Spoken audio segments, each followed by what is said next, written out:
I was about to make a joke, but I think it can be recorded. It seems like today is orangey, orangey red day. I'm in red. Max is almost red or orange. Tiffany and Vinyl coordinated really well. I think they have the same jacket, and I feel excluded from this trio. I'll keep it in mind.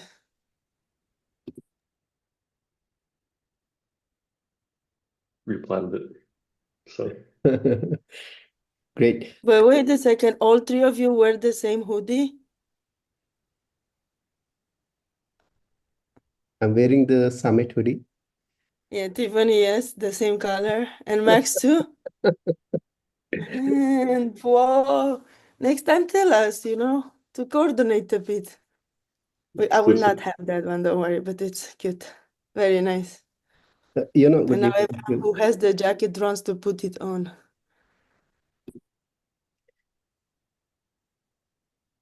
uh, would you like to kickstart the conversation? Yeah, Yeah, so sure. as Sorry, um sorry. Yeah. no, I just wanted to make the introduction that we invited Arunjay, as you might know, to share more from cross-country payments, one of his specialties or his expertise on. And we wanted to leverage a bit more for both our community, but also for the speakers that we do have to make it, more into their side to us, the win that they come and present during our lunches. And that's why we wanted to post it on YouTube. It will not be open for community at hand. So it's still a bit, we can ask questions like it's our lunch and learn. That doesn't mean that it's a problem or we don't believe, but we will just push external what we learn for the community too.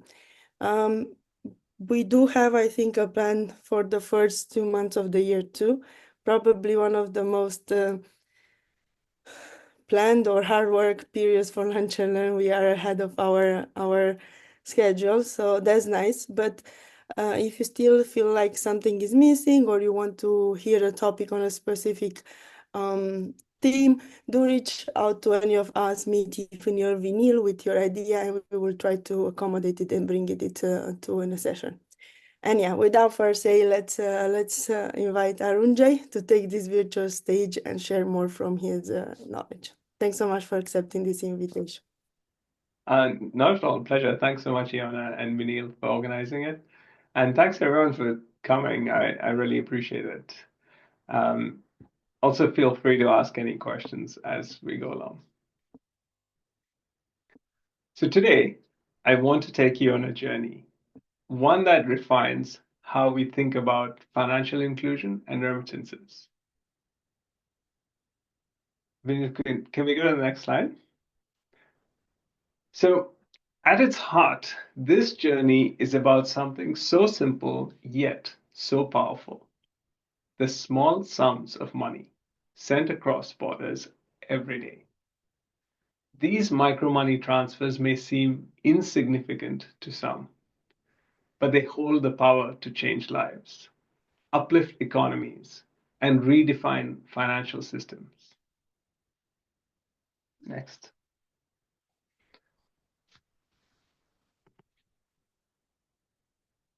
So, how many of you have sent money abroad? By show of hands, only one? We're getting there.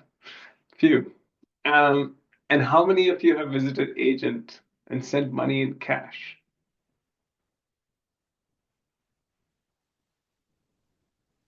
Okay, one as well. So sending money is complex and stressful. For some, it's even a social activity. And the thing is, remittances, like most dominant financial services, penalize the poor. While sending large amounts of money cross-border is relatively cheap, some transactions incur huge fees. Typically, low-income migrants pay between 8 to 12% to send money home. This is more than what a payday lender would charge, and nobody lent them any money. Micro money transfers matters because of the impact they have on people's lives and their well-being. We can build on remittances to layer financial services on top and welcome the underserved to the formal financial system.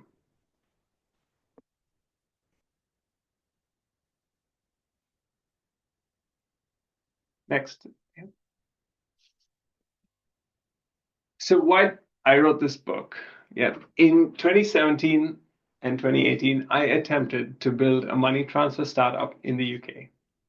It was my fourth startup and the first that didn't get across the line. We failed to launch and we didn't even run out of money. This book was in part therapy and also an attempt to open source my ideas, providing both a call to action and a blueprint to anyone who wants to build a money transfer business.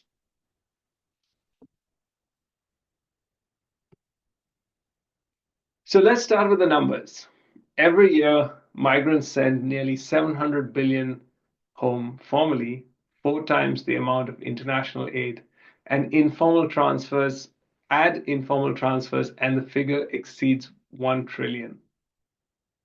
But here's the paradox. While sending large sums has become cheaper, transferring small amounts, say $20 or $50, is prohibitively expensive. Fees often exceed 10%, and many migrants save up to remit larger amounts less frequently, creating cash crunches for families back home. And then there's transparency, or lack thereof.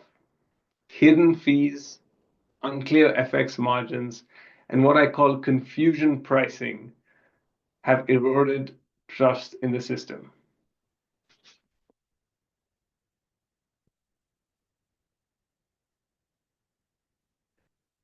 So why focus on micro money transfers? Because these small, frequent transactions hold the key to financial inclusion. They allow families to smooth income, plan better, and invest in the future. We've seen this kind of disruption before. Think of the transition from SMS to instant messaging. Apps like WhatsApp and others have transformed the way we communicate with our friends and family. It wasn't just about cost. It was about trust, reliability, and transparency. International money transfers haven't had their WhatsApp moment yet, but it's imminent. The future is one where remittances are instant, transparent, and free, even for the smallest amounts. So how do we get here?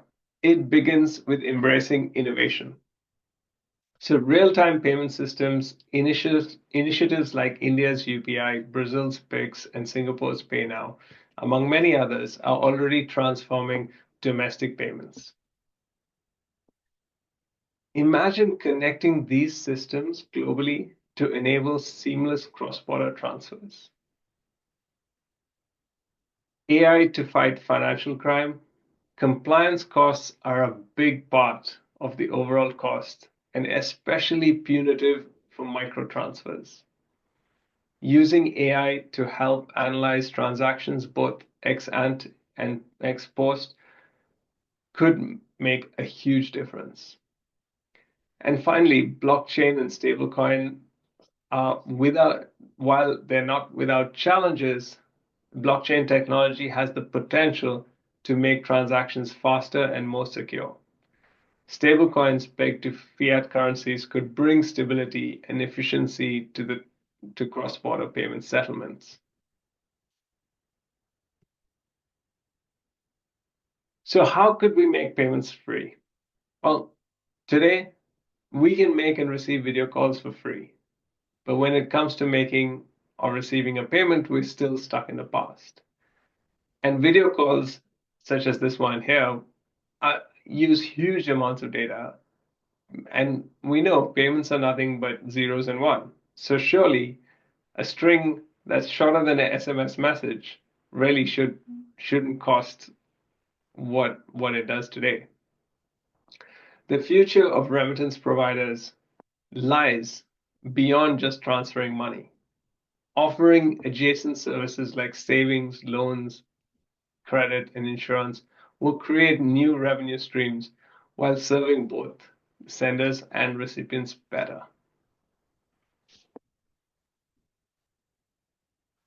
So, transparency isn't optional. It's the foundation of trust and customer loyalty. Collaboration is the key to unlocking scale and impact. Innovation must serve a purpose to make financial systems fairer and more inclusive. The future isn't about competition between the old and the new. It's about partnership that can combine the strengths of incumbents with the agility of disruptors. Let me leave you with this. We are on the brink of a quiet revolution. Micro money transfers are more than just transactions. They are a lifeline for millions, a catalyst for financial inclusion, and a pathway to economic resilience. The question we must ask ourselves is not whether change is coming, it's how we will shape it. Will we lead the disruption or will we react to it? The tools are in our hands. Let's use them to build a payments ecosystem that is transparent, inclusive, and transformative. Thank you. At this point, I'm really happy to take any questions and let's have a discussion. Maybe the role ILP can play. Yes.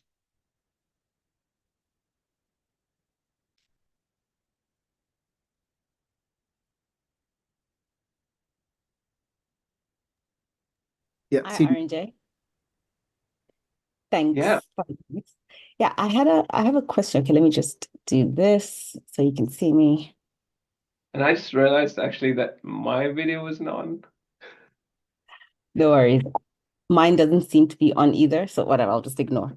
My question was, okay, I think it might be on. My question is, Arunjay, I think so you said something. I'm gonna misquote you. So please, oh, okay, cool. Thanks, Tiffany. Please correct me. I'm about to misquote you, but something along the lines of like international remittances have been ready for like their WhatsApp moment. Like we're on the cusp, but if to me a little bit feels actually a lot like they've been on the cusp for at least a decade, if not longer. And so I'm thinking that there might be some like obvious, like known, and then maybe less obvious, like more opaque, like issues, known impediments and unknown, less obvious impediments to them getting their moment, right? Like their WhatsApp moment. Maybe micropayments is one particular way in which global remittances could be done. But like I genuinely, whenever I think or talk about this problem, don't have a clear way of gathering more confidence that we are much closer than ever to, finally unlocking it, because I've felt that it's been an obvious and clear and big problem to many globally for a really long time anyway. So I wonder like what some of your insights or like your thoughts or feelings around that are. Because to me, we've been on the cusp or could have been on the cusp for at least a decade already anyway. Yeah, no, thanks a lot. I think that's a really interesting question. And if you look at the rise of mobile money, Safaricom back in 2007, 8, and probably the rest of Africa 2011, 2012, and kind of this last 10 years has had huge growth. So that has shown that transfers can be made and with all of the instant payment systems we've seen domestically, I think we've already seen a lot of innovation and transformation. So in Africa, yet to see like free payments, but it's commonplace in India and Brazil and many other Western countries. So that I think would be the kind of the next step. The cross-border payments has really lagged because of compliance, anti-money laundering, combating financial terrorism, and all of the issues, geopolitical issues we've had. So sanction screening, politically exposed people, all of these things have really been a major roadblock and continue to do so. So I think that's one area that's still got a question mark, and there's been some really interesting developments from on the AI front of being able to really figure that out. But I think we're still a little bit away on that. Where I think the more progress has been made is especially with the likes of blockchain and stablecoin. So I think in the last 5-6 years, there's been a lot of activity on this front, particularly where the stablecoins of USDC, so Circle and Terra and MoneyGram have adopted. They and using, I think, also USDC, but on the Stellar network. So there have been some big initiatives, and this is very interesting for a couple of reasons, especially as they're getting more closer to regulation and more inside the regulated world. Now, for me, the biggest or most interesting thing about it is the fact that it is driven by disruptors, and incumbents are not the gatekeepers. So typically, you have a lot of vested interests, and you need to find a way to go over the top or outside them. And it happened when we look at SMS and WhatsApp, because fundamentally all of these, whether it was WhatsApp or Telegram, or they were able to go using the data over the top of the mobile network operators. If they had to partner with the mobile network operator to offer it, I mean, we could, that would not have happened anytime soon, not at the speed it did, and would have really struggled to scale. So I think this parallel kind of drive from the blockchain world, from the crypto world, is really asking questions of center banks, from the Facebook's DM Libra efforts, and they're asking questions of incumbent banks and other regulators, in terms of how this technology is going to be regulated. I think that gives me hope that we will break the status quo. But yeah, we still need to solve for compliance, as that's a big problem. Awesome. Thanks, Arunjay. Quick question, Arunjay. How much do you see remittances being sent not over fiat and on crypto? Like, is that a big thing that is happening? Because in some cases, I'm assuming it probably makes sense, easier to send that and convert locally once you receive it, like have that as like the remittance channel. Do you see that happening a lot, or is it very Yes, I hear about it anecdotally. I don't have data on how much and what size. So that is for sure, happening in many corridors where there are capital controls in place. And typically inward money you get more for it. So that's the reason to do that.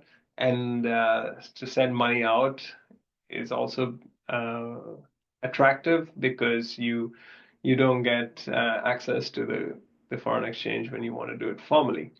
So those have been two drivers. And again, in Africa, hearing a lot about it. Same with Latin America and Southeast Asia. I think all emerging markets have, are doing it. Some countries it's banned, some countries it's not. It's complex. A lot of, and most of it, I think now is moving more on stable coins. The stablecoin volume. So I have a figure from Q2 of 2024, which is 8.5 trillion in velocity, and they say over a trillion in um, stored value. So it's pretty sizable, and there's no very low risk in using stablecoins. With crypto itself, which was popular when it was on the way up, and of course now again it is, but it burnt a lot of people on the way down. So that makes it a little complicated. But stablecoins definitely don't have that price fluctuation, which really enables it. But what I also found fascinating actually was the informal remittances are also being digitized. So this actually doesn't have anything to do with the kind of crypto blockchains world, but it is to do with so what happened in 2020 when COVID hit, all the informal remittances kind of shut down. You couldn't use these, and so the digitization of money transfer kind of really took off. And Western Union, MoneyGram, they had like more customers in 2 months than they had in 4 years. So they really had massive growth. But since 2022, the informal remittances, they've come back with a vengeance. They have digitized themselves. So what they typically do, they use the instant messaging service, either WhatsApp or Telegram or a kind of a local variant, to communicate with the customer. And they fix the price and they tell you, okay, so if you want to send money, they agree all that on the chat, and then you send the money. Say you're sending money from South Africa to Kenya. In South Africa, you send the money to, electronically to them. They tell you which number. And in, Kenya, they will fire that out on M-Pesa. So it's instant, it's electronic, and it's cheap because there's no AML, KYC, compliance. There's also no kind of settlement, because what then happens, they reverse the transaction when someone from Kenya wants to buy goods from South Africa. The rand that they collected, they use that to make that payment. So they're actually not having to rebalance their float. So they have, FX cost is very low, compliance cost is nil, and so they are very competitive compared to the formal providers. And it's interesting that it's growing rapidly, and it's so it's fascinating. Sometimes when the technology exists, people use it in different ways. Wait, so the idea is you just are talking to like a broker on WhatsApp, and you send money to them in South Africa, and then they just pay out in Kenya, for example. So there's like automated, through a person. Yeah, Okay. absolutely.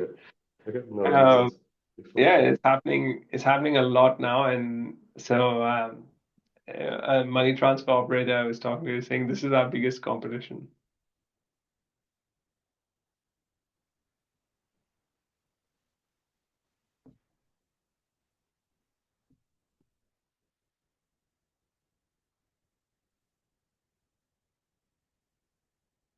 Any other questions?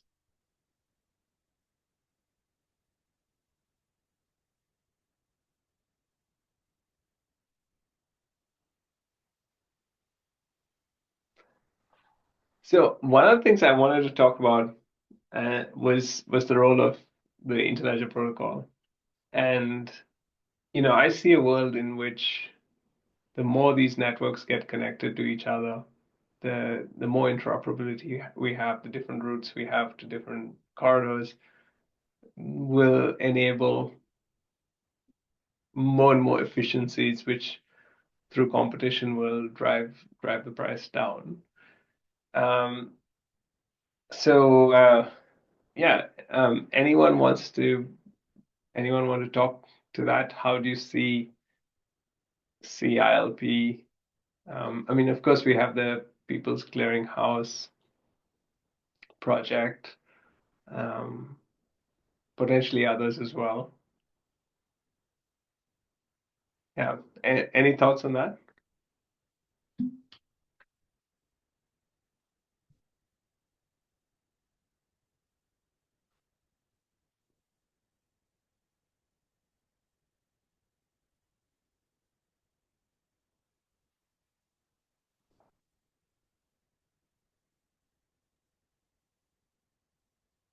It's CD again, Arunjay. I'm gonna share some really rough thoughts, and it probably doesn't answer your question quite directly.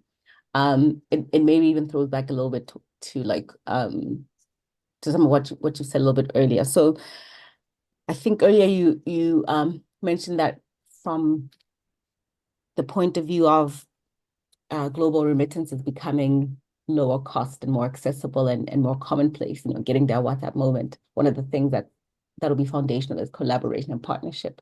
But then I think you said something that kind of caught my attention, which was that it's not about competition between the old and the new, it's more about partnership. And I guess I'm struggling with that idea a little bit, exactly because of the point that you just made, right? Or the example you just given, where some of the money transmitters today are seeing some of their users, if you will, or some of the majority usership that they had prior to COVID, if we could say, now using like these informal sort of uh suppliers of the service. So I guess I'm struggling a little bit because on the one hand, from an ILP, from an open source community collaborative work point of view, I'm thinking that one of the things that we advocate for and work with people on is using the technology, right? Becoming aware of what Interledger technology makes possible to do, what wallet addresses allow you to be able to do, and the ways in which open payments can enhance any like existing payment landscape, right? So it not necessarily being a replacement for some other system.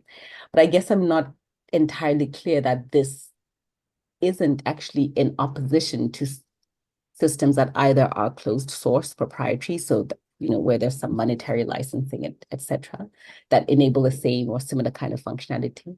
So systems that would actually existing systems that are not low cost, that are not instant in nature, where, that are exactly the problem that we're trying to solve. So I guess I just thought it was interesting that kind of the fundamental that you are interested in as we move forward in making global payments easier and more accessible is partnership, not opposition or like not competition. I just wanted to kind of soundboard with you a little bit more on that thought. So definitely not direct to what the prompt you've just given us now. Sure, and we can get to that as well. So look, I think, if we build out a whole international network without actually integrating with the incumbents, we will really struggle to scale. We're seeing it now. We have, I mean, in part, we are already integrating with incumbents. So if you look at the JoePack integration or, the integration with SPAC in Mexico, those are gateways into existing payment systems. But if you leave those aside and you just think about Finboss, GitHub, Chi Money, and you create this new network of newish providers, you will you'd really, really, really struggle to get into the tens of millions, hundreds of millions of users. And so the ability to connect more into existing networks is key for scale. And that's the partnership that I'm talking about. So the more we can connect into the likes of these instant payment systems that are popping up, connect into mobile money wallets, and just stores of value where people already get their payments. So looking at a little bit differently, it's like, how do we enable all of those existing accounts to have a payment pointer? like if all of them did. And I think one of the things the way I think about it is today there are like about 5 billion endpoints, wallets and accounts, and where money can be stored. And there are less than 500,000 merchants globally, who have a merchant account. But what if we kind of just, enabled every one of those 5 billion accounts to also receive merchant payments? And that because today they can receive P2P payments, but to receive a merchant payment, you need to sign up for a Stripe account or some sort of merchant account. Whereas, the Interledger protocol allows that to be seamlessly the case. You have a payment pointer, you can get payment, whether it's from a website or from, a user. It doesn't really matter. And that gives the ability for creators and others in the digital economy to receive these payments. Let's say, for example, a TikTok video, you can do micro tipping,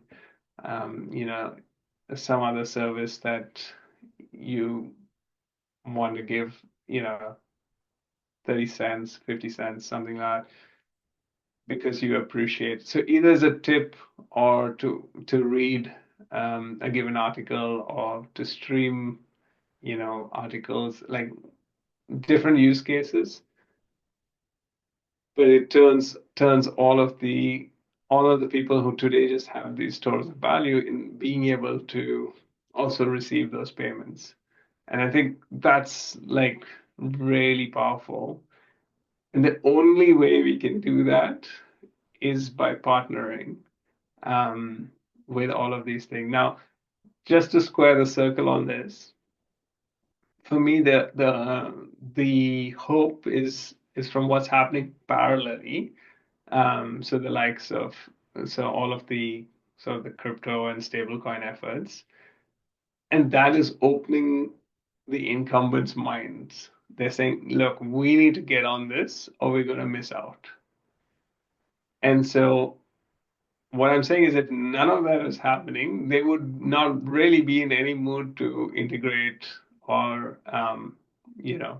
open their networks.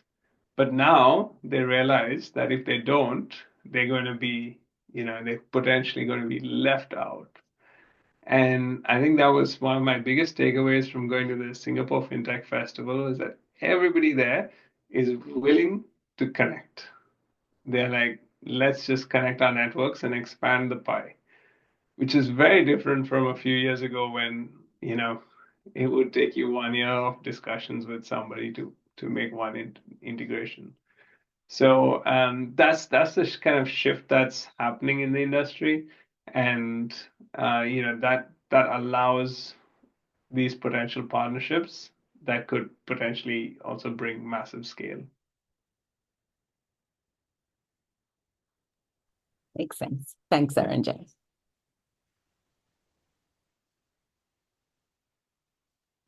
Can you talk more about the idea of, so if you're saying everybody can become a merchant, that it kind of opens up the network, or like what is in the example that you provided as like a content creator, what is the difference between me,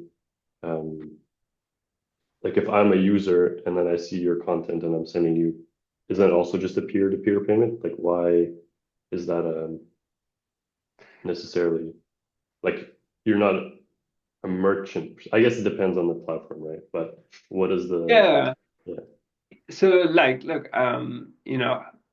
I have for my book, not this one, but I have another book called Generation Hope, and for that I have a Stripe account, and people can kind of buy the book. It's more about making donations, because all profits go to Acumen. But in order to collect it, I needed to sign up with Stripe. That cost me like $25 a year. And because most of the book sales go through Amazon, I find like I'm paying Stripe $300 just to have this account, and I collect about $500 in the year. So like 60% is going to Stripe. This is even before their fees. This is just from the monthly minimum, so I'm very shortly going to stop doing that because it's not worthwhile. But that's even for kind of larger ticket. Larger meaning $20 is the average donation. So so that's one of the kind of barriers, for many folks. This is a financial one, but there's also one where you can't even get a Stripe account or a merchant account for various reasons, KYC, this and that, all of that. But what if every mobile money account, could get a payment pointer, like as a kind of companion, and then they could automatically receive those payments from, so whether they actually call merchants or not, it's just like enabling all those accounts to auto receive, payments from other networks. In the end, they could be P2P or, kind of merchant. In the world of Interledger, that is less differentiated compared with the card world, or those rails that the card networks run, whether you still use a card or not. So that's a shift that I see that ILP has the potential to bring to the world.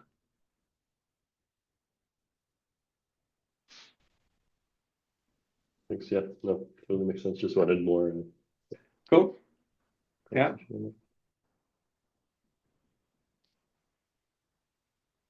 Great. Yeah. Anyone else have any other questions, thoughts, comments?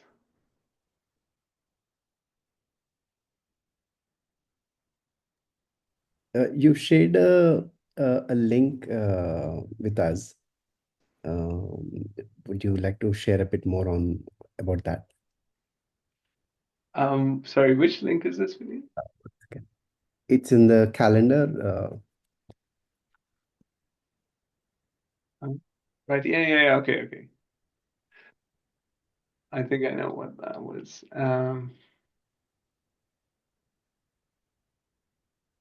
Yeah. So so while I was at the UN, I wrote a paper. It was called the Open Regulated Global Payments Internetwork. And that was written about 3 years ago, and still holds true, and is really it kind of explores options for the future of remittances. What really would an open network look like? Open regulated network, right? So you want everyone on there to be regulated, but open to. And I think so. Actually, somewhere in there, there's a piece on Interledger as well, and this is as a potential way of creating that interoperability. And the idea is that it's an internetwork, just like the internet, a network of networks. And this is how I see it'll come together. Whether it's the Finternet, or similar such initiatives. Ultimately, the goal, I think, for every network is now to go beyond their network. I mean, someone like Visa is also broadening their network. Previously, transactions really had to start and end on Visa. Now transactions can start outside of Visa and end outside of Visa. So that's a kind of a shift in this, like I said earlier, when everyone's open to connecting, and then so now we have to find what's the most efficient ways, because today that's still bilateral. Everyone is connecting to each other individually, but can we create a way where you make one connection and you can reach multiple networks? That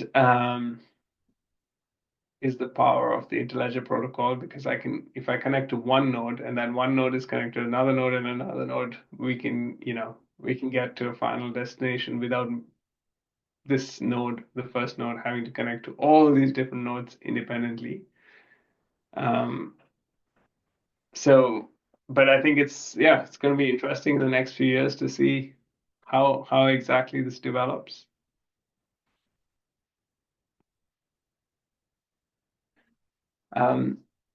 Yeah, I was just noticing the chat. I hadn't seen it before. Okay, it's mostly about the hoodie, and Santa can get us some. Yeah, okay, cool.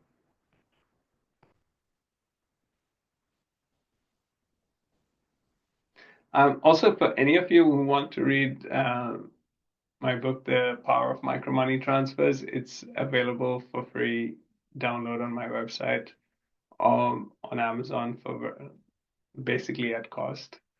Yeah, it unpacks really the world of money transfer quite deeply.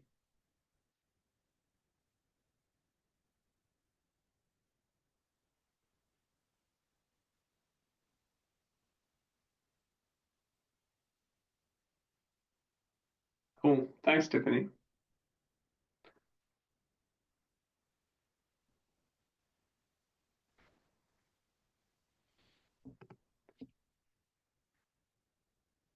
Great. Okay, so I guess I think that's everything.